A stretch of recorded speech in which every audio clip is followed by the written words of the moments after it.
Without further ado, please welcome Sue Kozel. So All I'm right, here we go. It's so nice to be with you.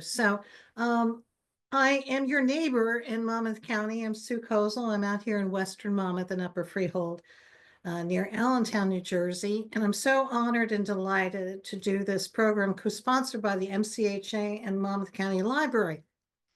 We're going to talk about a lot, and I'm going to try, I hope, to be clear. The first thing I just want to point out to you at the very top is the page of the opening of Wench Betty, Betty Lathan's murder case by the coroners. So I'm going to refer to historical documents throughout the night. There are just a few people I want to say thank you to. And I just want to move this so it's better for me. So first, again, thank you to our co-sponsors. I also want to thank the New Jersey Historical Commission for 2 grants that enabled my research on a wide range of issues from abolitionists, white and black, enslaved people in Western Monmouth, focusing on Allentown and Upper Freehold. My friends in Millstone, if you're out there, of course, that included part of your community. And if you're from Ocean County, that included part of your community in the Revolutionary War era. I thank the New Jersey Council for the Humanities. It provided funding for me to speak all over the state of New Jersey right before COVID. COVID came and that program ended. But we had a great time bringing Betty's story throughout the state of New Jersey. I just wanted to thank a few people. I don't want to go into a lot of time, but Peter Onoff, he's really one of the two, and I mean two, world-renowned scholars on Thomas Jefferson. Um, God knows why he adopted me, but apparently he did, and he's helped me. So thank you always, Peter. Jonathan Mercantini, the acting provost up at King University for special projects. I adore him, and he's opened doors for me, and I respect him. Mary Hussey from the Monmouth County Archives. I pick her brain at times, and she helps me. John Fabiano, local historian in Allentown, just a wealth of information. And whether we agree or disagree on things, we're always collegial and always have a great discussion. The New Jersey State Archives is an extraordinary resource. Go there if you haven't for valuable tax rateable information. The International Center for Jefferson Studies allowed me to live on a Monticello plantation and back in, I think, 2021, where I wrote and thought for a month about New Jersey enslavement, Quakers who were still involved in enslavement, and Thomas Jefferson hiring Quakers to work his slave plantations. The NEH, SHARE, AHA, ASLA, just key organizations I live and die depending on. And of course, I even welcome and thank my critics because I think they make me sharper. I might not always change my views, but I certainly am a better thinker because of their points. I'm dedicating the talk tonight to Betty Lathan, and then my husband, Chris Brzezinski, who just keeps me on track, makes me laugh, right? So I know this is an absurd question, right? Does one life matter? And this has always been a groundbreaker in my classes when I was teaching at universities and community colleges, history classes. Well, it seems absurd, doesn't it? Who asks a question like that? Of course, yes. But as you and I know from looking at New Jersey history, Monmouth history, also history around the globe, lives always aren't equal and always don't matter.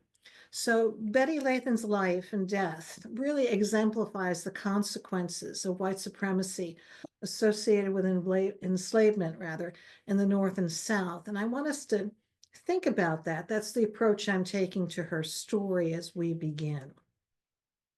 Our friend Dana mentioned the Asbury Park Press story. This is just the first page of it. And I really have always depended upon local and state press to help communicate stories about historical research.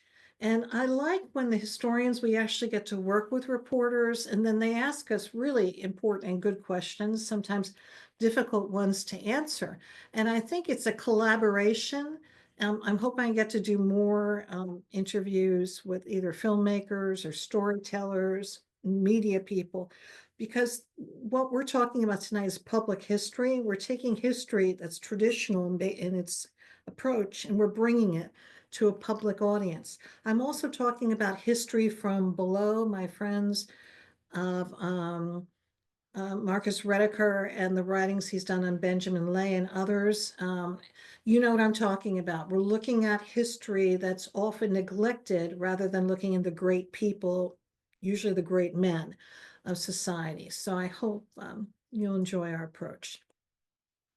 And then I wanted to give you my email. I put it in the chat room just in case. Here's my email if you want to write me. I cannot promise you that I'm able to answer everyone's questions about their own historical research or do research for you. I've got several projects you want to ask me about at the end that I'm working on right now, including publication work. But you can always send me a question. I'll try my best. And you can find me on X. Yes, I'm still there. Meta, LinkedIn, and just type my name, Sue Kozel, and I should pop up. So in 1784, when Betty was murdered, there were 53 taxed slaves in Upper Freehold. There are 298 taxed and untaxed enslaved people, and the enslaver pays the tax. So I know this is a little confusing, but in 1783, the state of New Jersey decided it would continue taxing usually male slaves, usually either 15 or 16, up to 55 to 65. It kind of changes sometimes in the middle of the year, but those enslaved men of male gender are priorities to generate revenue. And they would put into the law that if you are infirmed, if you are unable to work, you will not be taxed. So 53 taxed slaves, and I prefer using the word enslaved a lot. Those 53 people are actually generating 5 shillings, sometimes more income to the state of New Jersey to pay its bills, that their enslavers pay that. And as for the untaxed people, that would include children, very young children, male, female, that would include women, that would include elderly, that would include people sometimes over 50, sometimes over 55. I mean, the years change. And as I'm going back and proofreading what I've written before, I keep going back to the law books to say, I just want to make sure I understand how many times this changes, but income's always generated. So I'm introducing to you, if you're unfamiliar with this, 2 categories of enslaved and their financial work to the state of New Jersey. So why am I interested in Betty's story?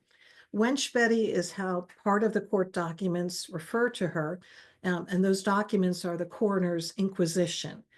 Yes, that's the phrase, coroner's inquisition. And then her surname is Betty Lathan. I talked to state archivists about it, and we kind of try to pour through the writing, and we believe the surname is Lathan. Lathan has African American descendants, that name. So I'm confident that I think that's the name at this point. So why not talk about Wench Betty? Betty's story teaches us that enslavement wasn't kind, it was brutal. And there's a myth associated with enslavement.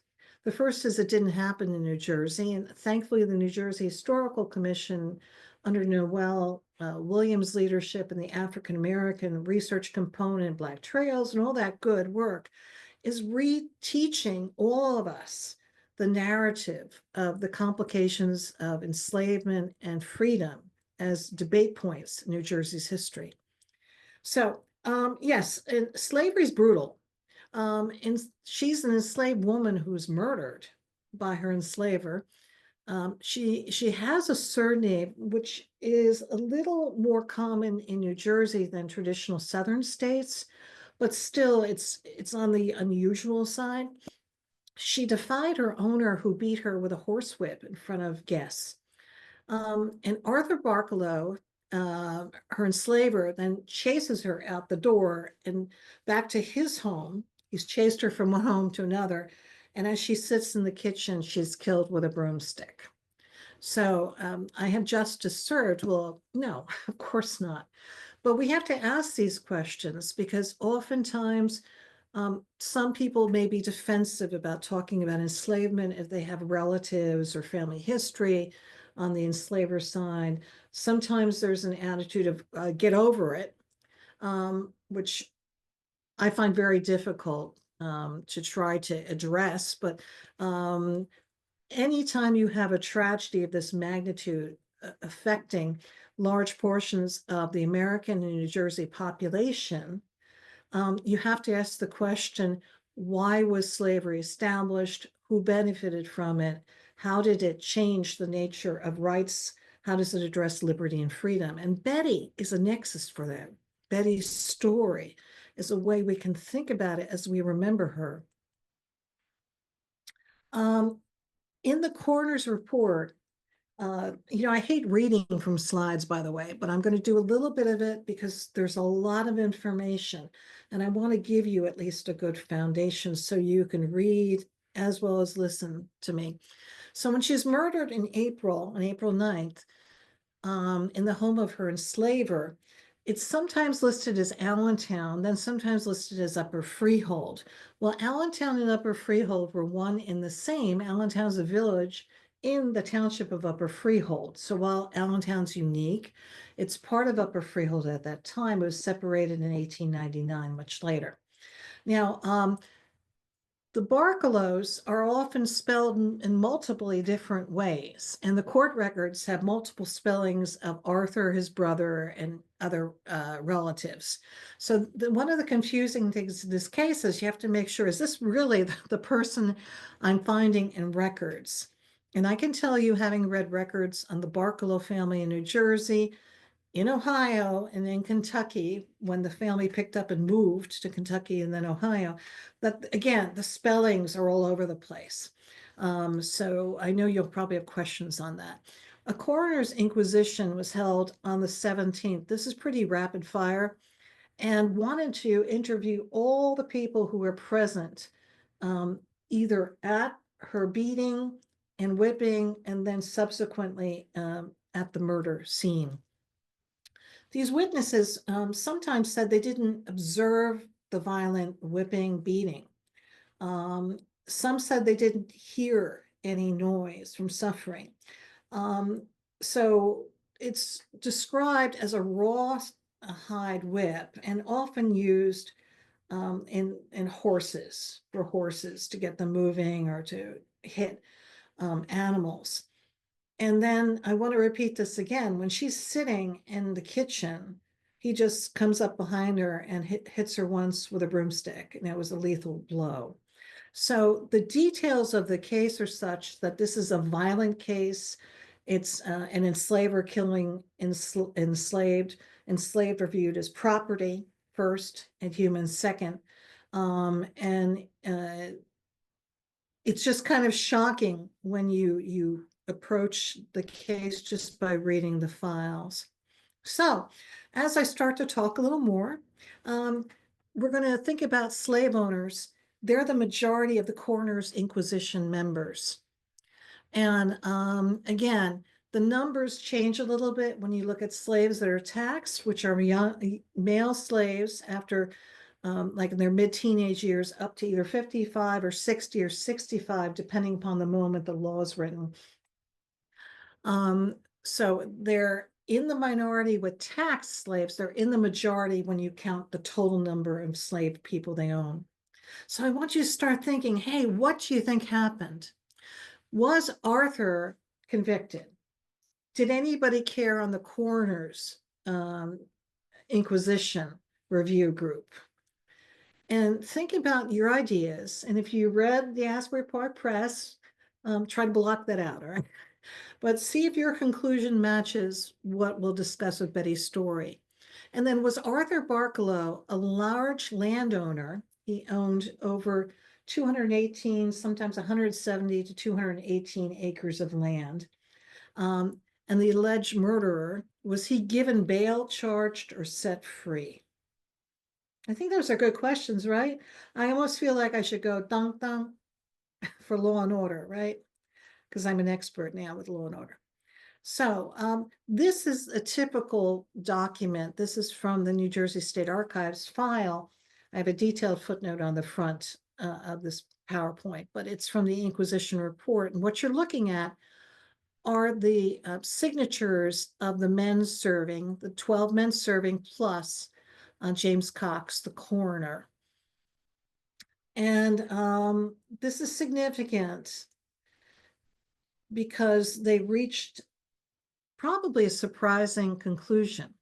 But let me hold that for a second. Let's go through some of the details.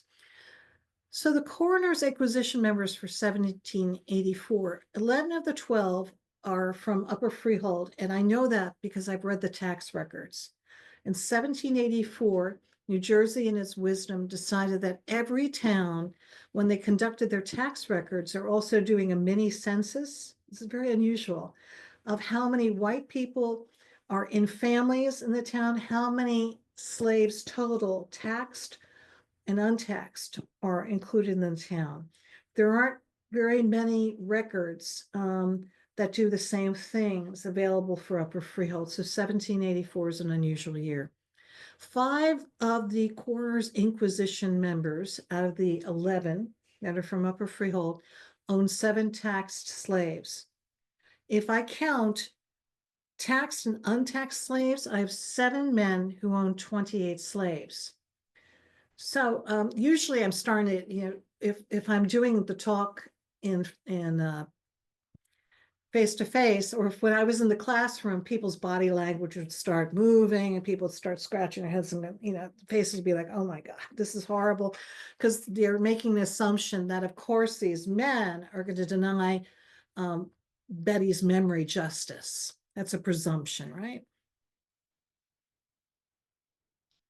And what I try to do, and I know this is a little hard, but I'm looking at the enslavers on the coroner's inquisition.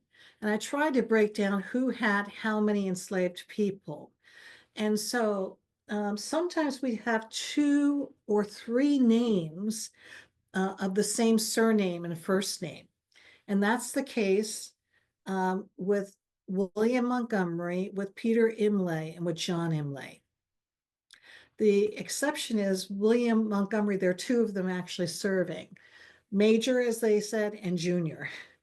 But what I attempted to do was count how many enslaved people they owned total, and then how many were taxed. That tells us they're male men doing usually important work for the enslaver.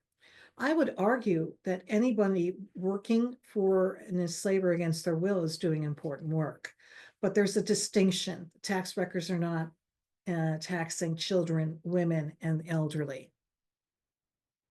All right.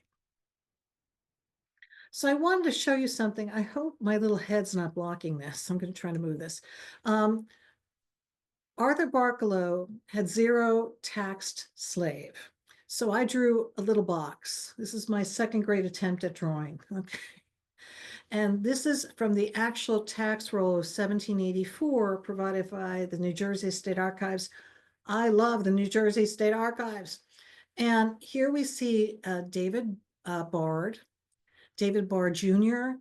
I know people in Millstone were interested in this name. Yes, the Bard family had at least 1 taxed slave. And again, the slave owner pays the tax, not the enslaved person. And there's Arthur Barkalow. You see, no slaves. That means at that point, unless he's lying, there are no male older children and then adults, males that are working for him and being taxed for the state of New Jersey. However, when I go to the total number of slaves, and that's the term used here, Arthur Barkalow has 3 slaves. And one of those slaves, in all likelihood, is Betty.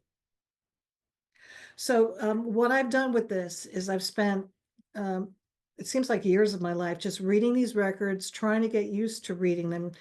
This handwriting is pretty good, but a lot of times it's extraordinarily difficult to read, and just try to sit with it and struggle with it, pull out a ruler, print it, make sure I'm looking at the right categories. It's really laborious work. So this is actually the Inquisition report. And I thought what I'd do for you, if you wouldn't mind, for a few minutes, I thought what I'd do is I go through and look at what some of the witnesses said. How did the witnesses respond in the report, and how did the witnesses impact this case? And I'm going to go through Lewis Garrison first. Do you notice that the F exists? That's common in this period for an S.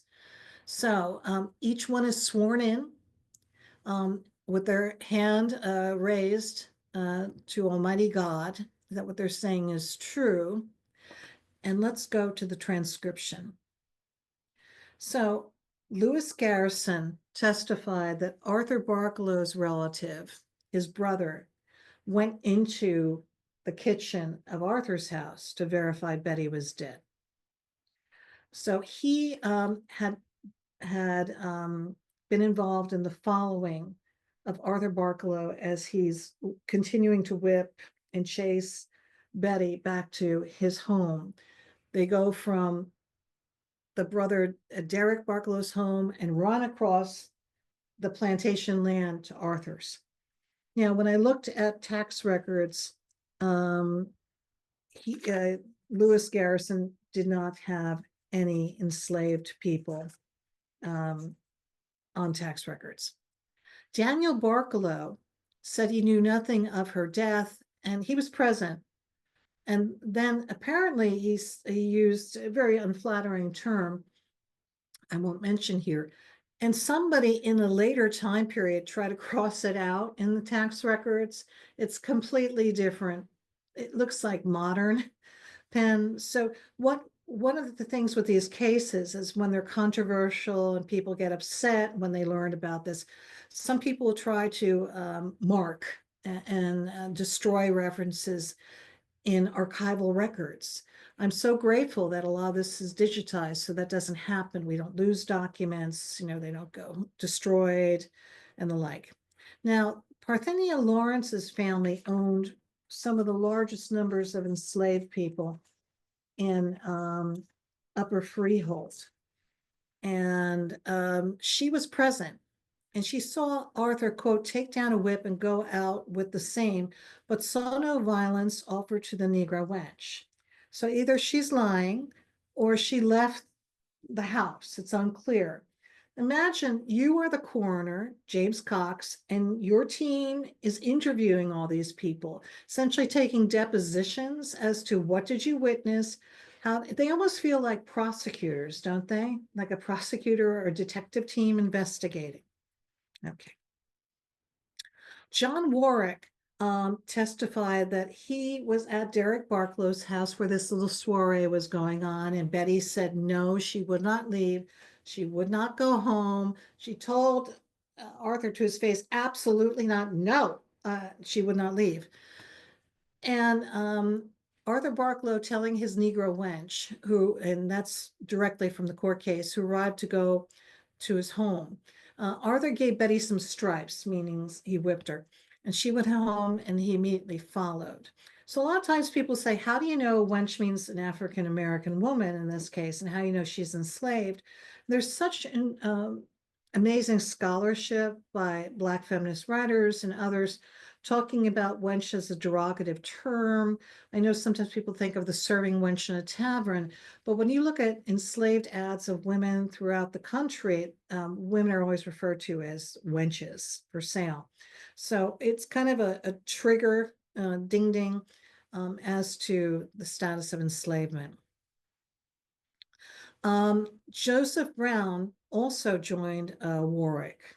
And again, these are men who did not own enslaved people.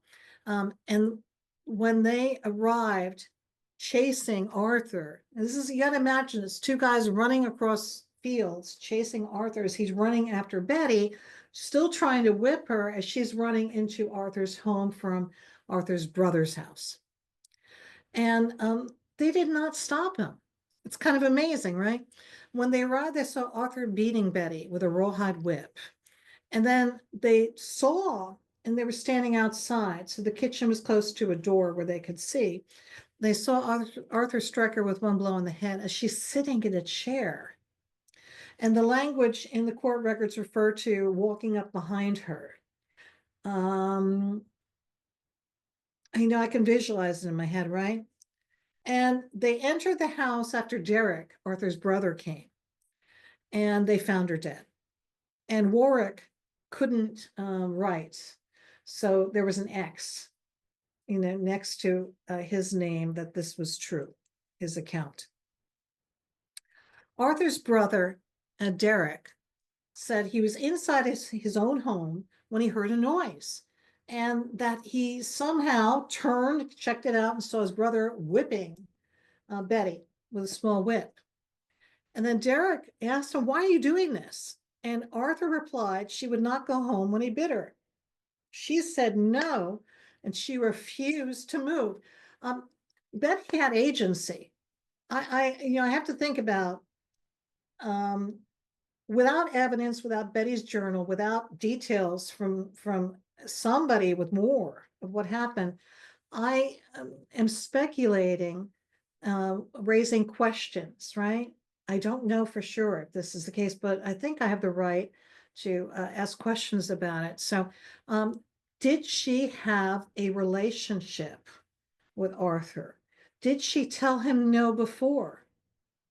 Did she, because my gut is telling me this is not the first time she told Arthur no. Maybe it was the first time she told Arthur no in front of a group of people other than his immediate family. But whatever was going on as he's proceeding to Arthur scream at Betty and whip her, Derek says, go home. You got to get out of here. He did not want quarreling in the home. And when Derek arrived at Arthur's house where Betty ran to, he said Wench was sitting in the kitchen. After sitting some time, he went into the kitchen and he found her dead. So there are a lot of consistencies, right, in terms of the movement, the whipping, the racing back to the house, the sitting, and dead. And I just want to repeat this because Derek said Arthur whipped her because she would not go home when he bid her. This is not something I would expect somebody to do to me, for example, if I was living in that period, if I said no. It feels like a domestic dispute on some levels. It feels like domestic violence. And there's a whole literature that talks about the issue of sexual relationships, rape in enslaved households, what constitutes rape. Can somebody really consent to sex when they're owned by another person? That is a whole nother area, but those are the questions that I think are reasonable to ask. Why did he say the devil instigated him to kill Betty? That's his language. So what happened? What happened with the courts? What happened with the documents? Well, the coroner's inquisition said that the group found all members agreed that Arthur committed willful and deliberate murder. So the enslavers, the folks who did not enslave anyone, they all agreed this was a case of murder. Now, when I was reading the documents, I wasn't expecting that. Were you? Because even though the Quakers and the abolitionists in this area are working on manumission efforts, on freedom papers, before, during, and after the American Revolution, even though all that's going on, we also have Quakers and non-Quakers who still remain owning enslaved people in this time period. So we've got one group kind of pushing for freedom for African Americans, not quite equality. There's debates about whether or not African Americans are always equal to whites, but pushing for freedom from enslavement. Then there are other people who do not support freedom. And I'm sure you've read some of the articles that discuss the freedom petitions from Monmouth County, and then those petitions from Middletown and Eastern Monmouth that did not want enslaved people to receive any freedom from manumission. What is manumission? That's a legal term when an owner frees an enslaved person and signs, this person, when I grant freedom, will not be a burden to the community, will not be, a burden to the overseers of the poor, and will be able to live a life without crime. Those words are implied in what's written. Sometimes enslaved people have to buy their freedom from their masters in New Jersey. I found this a lot, especially down in Gloucester County, on a grant I worked on down there. And then sometimes African Americans, as you know, just run away. They do self-freedom, self-emancipation. They just go. So in this case, what we're looking at is, I think, a shock that Upper Freehold has a coroner's inquisition that essentially said that Betty is a human being, that Betty was murdered, and that Arthur Barklow is responsible. And because of that, he was bound over to his own recognizance for 500 pounds. We're not on dollars yet in New Jersey. We're still using British pounds. And he had to appear before the Oyer or Terminer court. Again, another holdover from for the Revolution. And that process would be in July. So he's running around essentially a free man on his own recognizance until July comes along. Robert Montgomery and Derek Barklow, and that's his brother, Derek Barklow, were also bound for the sum of 500 pounds each. There's no explanation why. If I had to give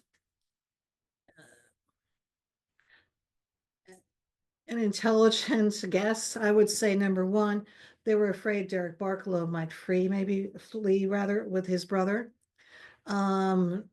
I don't know the relationship between Robert Montgomery and the Barklows, sadly. So I'm still trying to crack that. Maybe some of you know that. So the coroner's report, again, said that Arthur Barklow was influenced by the devil when he murdered her. He said he was moved by the instigation of the devil. The report said Barklow did kill and murder her. The report noted that she did languish, meaning she suffered. She suffered in the beating and she suffered in the ultimate murder. And now it's out of their hands and it goes to the Oyer and Terminer court for serious crimes. So I know it's a little hard to read. I'm sorry. This is from the New Jersey State Archives, and it's a state versus Arthur Barklow. Again, it's the same set of files that the coroner's reports in, and I put my little footnote down there for charge of murder. And so we have convened a series of jurors and individuals who are going to determine whether or not there should be a jury, whether the jury will rule if there was a bill that should be issued to essentially indict Arthur Barklow for murder. Okay, let's go on. It goes fast. I want to make sure I'm saving some time for all of you. The minutes for the Oyer and Terminer court, July 20th and 21st, 1784, they read the coroner's report.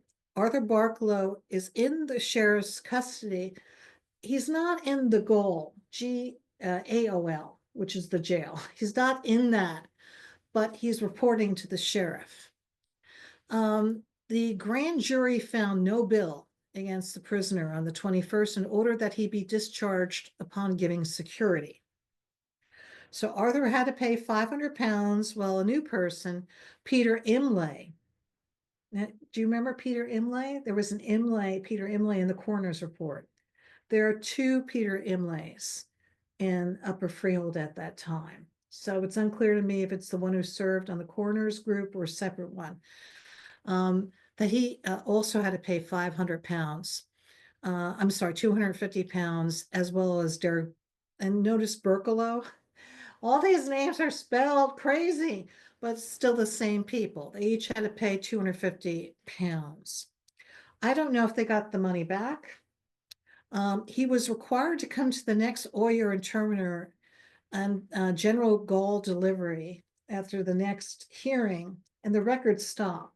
I actually, talked with the state archivist, and yeah, they went through it. I'm like, am I missing something? Is there something extra? I'm not really a legal brain. So they looked and they verified that the records ended there. Now, that meant that Arthur, I know, was running around in Upper Freehold. He's selling his property, trying to sell it. In 1798, there's an ad where he's trying to sell it. He moves to Kentucky with almost all his relatives in Upper Freehold. In 1799, he dies soon afterwards in Kentucky, and the rest of his family, with all their enslaved people that Arthur owned, that Arthur and his wife passed Sally Polhemus, right, passed on to children. The rest moved to Ohio as the Ohio territories opened up for Native Americans to be colonized and pushed off the land, and the victorious Americans who defeated the British to take over British lands. Now, I started looking at the laws. Have any of you found when you do research or sometimes doing things that you thought you would never do? I never saw myself reading so many laws in my life, but I found no reference to Betty's cases impacting New Jersey law. But we know by looking at the law in 1786 that legislation was adopted to address violence against enslaved people. And the fines were very, very low. I think less 5 shillings sometimes. So the image you're seeing is from the Historical Society of Pennsylvania, and it's part of their amazing Pennsylvania Abolition Society files. And this one is the New Jersey Society for the Promotion of the Abolition Society, which was founded in 1788, this particular document that they issued. So what's exciting on one way is we're seeing that abolitionist groups are putting pressure on the New Jersey legislature, certainly on the Pennsylvania legislature, and they're attempting to tighten up and have more fines. Those fines aren't going to stop anyone from killing anybody. They're the equivalent of the tax that's being paid on male slaves by New Jersey owners. So it's something to think about. Yeah, there are these laws, but are they really effective? I like this phrase, natural right to liberty. When I think of Richard Wolff, and those of you who know me know I've spent a lot of time thinking about Richard Wolff. My first grant was to research his abolition work in New Jersey. And he wrote a letter in 1788 to a Quaker elder in South Jersey. It was called West Jersey then. And he was admonishing the Quaker elder because a member still owned an enslaved person and was denying the child of the enslaved person his natural right to liberty. Now, that's extraordinary language. That comes from the Scottish Enlightenment. The Quakers are very much influenced about those ideas of equality. And he is saying that he will sometimes write Africans, he'll sometimes write Negroes, but he's saying that African Americans have a natural right to liberty. That also is used, as many of us know, in the Revolutionary War period, that we are all endowed with certain inalienable rights, among these life, liberty, and the pursuit of happiness. Not Thomas Jefferson, right? So those ideas are embedded in the white experience of liberty.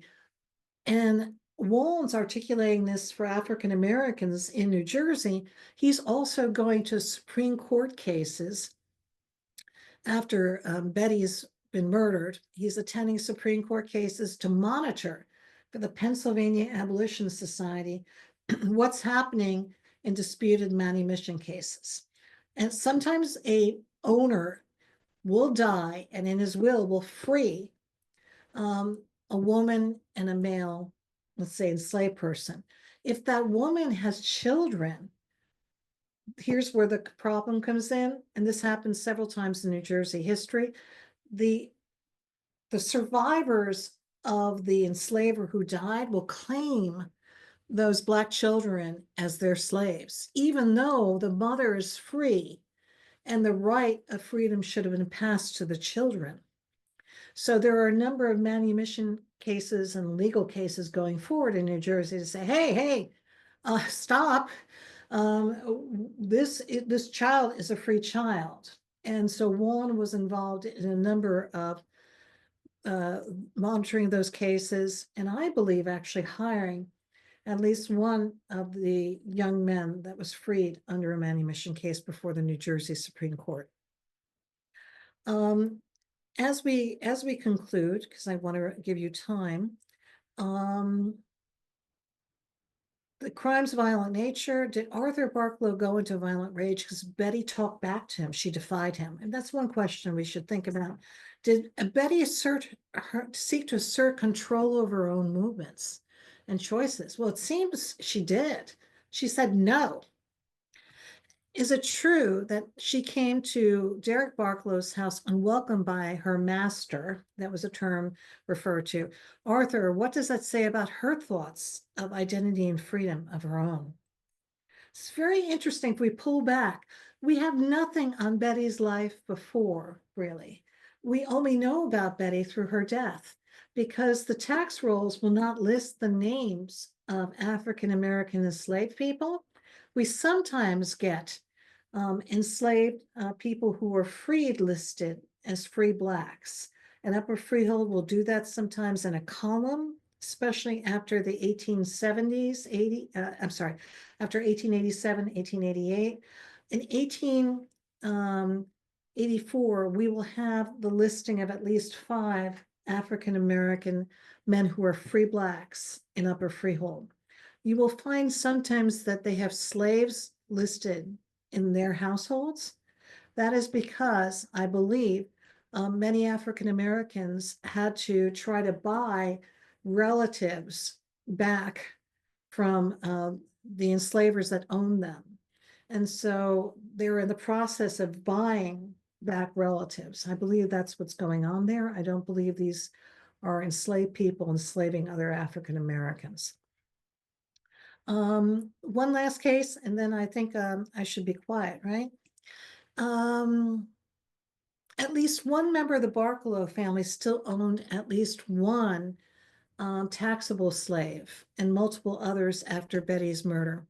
So Derek Barklow, his brother, who again has another name in court records, is going to the Supreme Court over a dispute over a young boy named Sam, and he's referred to as Samuel Bone.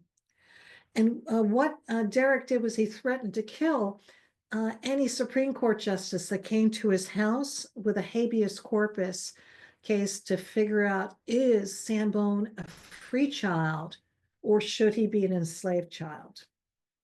And so this is in the 1790 period. So the Barklow family is always up and down with enslaved controversies. Let's see, I mentioned this. I think I can skip that. Yeah. So in this particular law, sorry about that. Got a little too excited there. In this particular law, £5 was the worth of a life of a murdered enslaved person. So if a master, if an enslaver, if an owner, whatever term is being used, kills his property that's human, you would have to pay a £5 penalty.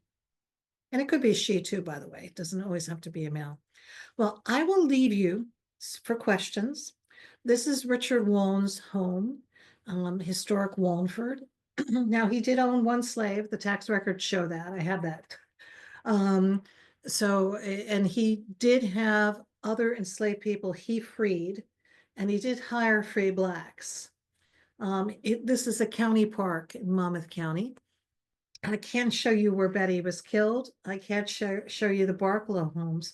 I've been working with, I call him a forensic title person, We've gotten 3 locations, but the deeds break down. We have 3 possible sites in Upper Freehold, where we think Betty died, and Arthur and his brother lived.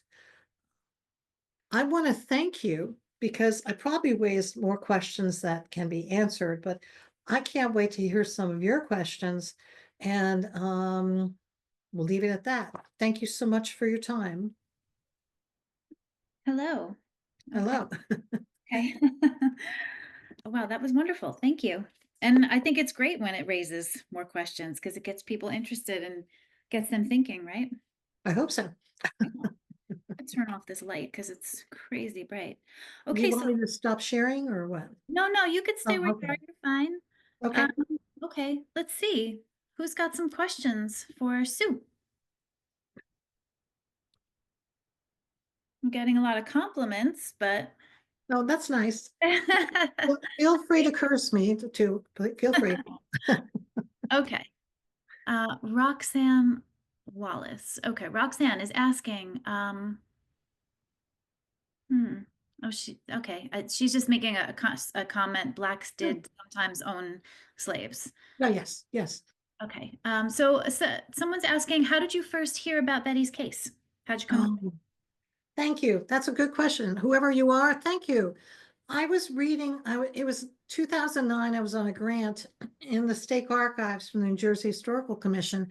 I was reading about Richard Wong and his abolitionist work and reading, court case files against him and the like. And I looked at titles and said, what's this about? And I was like, oh my gosh, so completely by accident. So the first thing that my mother blessed me with as a child, she always encouraged me to be kind of open to everything. I know my mind's like chaos sometimes, but I'm kind of like always open. And here was Betty's story. I'd never heard of it. I'm like, what is this about? I presented way back in the early 2000 and late, let's say 2010s at a New Jersey Historical Commission conference on some of these stories. And yeah, it was amazing. It forced me to stop in my tracks, especially when I learned that enslavers voted to hold Arthur accountable for her murder and recommended that he be charged with murder. Good question. Do we know how old Betty was? No, I don't. But Arthur and his Dutch name was Ert, Aert or Oert. Um, Arthur brought a wench to deliver a baby to Burlington County. And when you're here in Upper Freehold, we're right across Burlington County, Chesterfield, and Crosswicks with Province line. So that was 1770. I have to ask the question, was that Arthur's child? Was that Betty? Was that Betty's child from another man? I don't know. But when I look at ancestry.com and I look at all these sites, I see a lot of my information's up there unattributed. And then I see them concluding, a lot of family members, that Arthur had a daughter by a slave and named Wench Betty or a wench. Now I have, they didn't have the evidence, but I actually found the evidence of this action of taking an enslaved woman to give birth to a daughter in 1770. Um, I I don't know what happened to the daughter. I don't know if this woman's daughter died. It doesn't align with the Caucasian children listed among the Barcalow children, but that doesn't mean this could not have been his daughter. I mean, I think as a historian and as a thinker, we just have to always be open to unpleasant and realistic options. And the more open we are, the more we learn and the more we can say wrong, wrong, right, wrong, wrong. Okay, we have multiple people. I think we probably know the answer to this, but do we know where Betty is buried? Oh, no, we don't. We don't. And I don't think she was thrown in Crosswicks Creek because it was such a high profile murder case. So that's number one. Um, I'm trying to think how to say this diplomatically. I believe there's a potter's field that includes not only Revolutionary War soldiers, but also enslaved people behind the Allentown Presbyterian Church. I've written to church, I've met with some people, I've talked to people. I know that they did some ground penetrating radar. And it's hard because sometimes the bones will turn up as like white because they're gone, right? So it's like a white stain. So I cannot find in overseers of the poor records, Dana and friends asking these great questions, where was she? But I believe that there's a potter's field with African American ancestors for people buried there. And I had wanted to do a monument to the enslaved people there. I even offered to pay for part of it because I wanted to just acknowledge Betty, even though we don't know where she is. I like to acknowledge her life and death. Because for many enslaved people in Upper Freehold and Allentown, we really don't know anything about them unless a family member has stories that they share down the generations. Um, I did, there was a person who spoke to me, Dana and friends, about another Barklow enslaved person, Charles Brister, who thought that, I don't want to identify the person's gender, uh, to make them put them on the spot or anything, because I didn't have permission to quote him or her, but was, just did not want to pursue that. But I keep finding Black Brister families in Trenton, all over Ohio, and Black Bristers and Black and mixed race, Black and mixed race, Black Bristers and Coleman people intermarrying all throughout that region in the Midwest. Charles Brister was listed as a mulatto in tax records in Ohio. He was a young child brought by Arthur to Kentucky, and then he went with Arthur's children after Arthur died to Ohio. He was not freed until 1833. Knock, knock, who's there? Ohio is a free state, yes. But one of the Barklow children did not enter him as a free man until 1833. He went on to commit a series of crimes. I believe he's a very light-skinned African-American mixed race man because he was often listed as white in records as well. And so here we have another issue to look at, and that is racial identity and racial perception. Or are you seen differently because of how light or how dark your skin is? Can you pass? And scholars much brighter than me have written on that. I've read their work. So all these issues have percolated from the Barklow story, and I wouldn't have gone on this direction without Betty's case. Betty's case opened everything for me. I Okay, we hope do that helps. have a bunch of questions. Yeah, absolutely. So let's, Nat is asking, basically, I'm going to just sort of summarize this question. How do we prevent these kinds of stories from being lost in the backlash? Right. Oh my gosh. I'd like to just say real quick, I mean, we've got historians like you that are working on it and really just, these are people that we don't know who they are. They were Yeah, kind of lost to history and you're just bringing them out and yes. so we're learning about them. We have people like my friends, Bernadette Rogoff and Joe Zemla, Oh uh, yeah, they're doing amazing, great work. amazing researchers. And there's an entire exhibit at Marl Pit Hall in Middletown on there's 7 of 12 known enslaved. I mean, they really built out the biographies of these people, which Brilliant. bringing them back to life, just like you did with Betty. It's Yeah. incredible. Well, I just had this conversation with Walter Greason. Do you all know him? Sure. He used to teach at Monmouth. He's like a super brain. He's an endowed fellow at, I want to say, McAllister College in Ohio.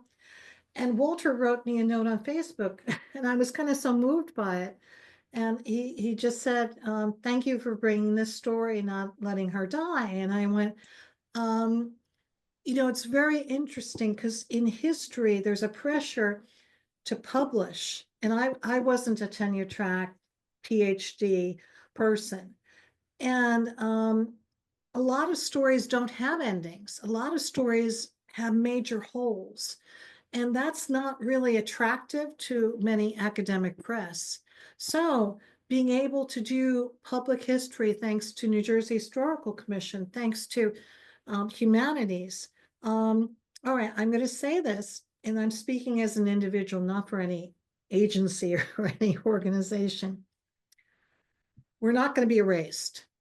I don't care who these people think they are that can issue a decree that all the hard work that's gone into rediscovering untold stories in American history think they're going to come in, threaten us, intimidate us, call us DEI when this is American history, and you cannot have any American history without all the diverse history. So sorry, I'm not going backward.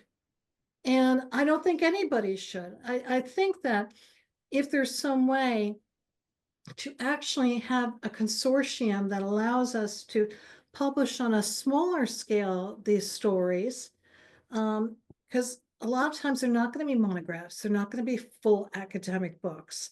They may be a book chapter for somebody if somebody wants that, but to start thinking about all these beautiful, horrifying, powerful, and then there are amazing, joyful stories as well that need to be cataloged. Um, and today I've been actually thinking about that a lot because Walter's comments really, grabbed me. So don't be intimidated. Don't back down. Don't create imaginary history because somebody's decided, that they're king for a day and they're going to tell us what to do. Uh, Not going to happen. Yep. Okay, I'm And just I looking. apologize if I've offended some of our colleagues, but No, no, you asked the no. question. You asked the question, so. Hey, everybody's an adult. They can handle it, right? Okay. Did Betty, okay, I'll let you answer this. Did Betty have a different last name? Did her having a different last name mean that she was sold to Arthur from another enslaver? That's such a great question. I tried to find Lathan named people. There were a number of Lathans. Today we'd call it Morris County. Back then it would be Hunterdon County. I also looked to see for Black Lathans at the period in the area because Upper Freehold's a little unusual. It had many emerging free Black farmers, some with surnames, some not. So we didn't have any Lathan African Americans named in the tax rolls, at least. So yeah, I tried to do that. I went on HNet and I said, if anybody knows these names or can help open a door, and I'd like to ask all of you again, if you know of a Barkalow, um, a Black or white Barkalow that might have lived in Upper Freehold in this time period, if you know of a Lathan, Brister. Brister could be Brister, Bristor. And sometimes it's listed as Bristler. It's all the same family. So yeah, one of the heartbreaking things is no. And Dana, before I die, I'd like to turn over all this research to somebody a lot smarter than me, can pick it up and maybe break the code and make connections I'm just not able to do for whatever reason. You never know when that other document is gonna turn up in a box somewhere. That's one of the I best parts of know, our I job is that know. you never know where it's lurking. There may be something. Okay, how I about one more? know. One more. Uh, let's see. Keep sharing these stories. We're getting lots of compliments, Sue. Uh, Oh, thank you, everybody. Very and thank sweet. you, and thank you, and how inspirational it was. So great job. Thank you so much for Oh, tonight. And I hope that we see you again soon in the newspaper. well, if not in the newspaper, I've been in the newspaper a lot on fighting warehouses with John Fabiano and friends.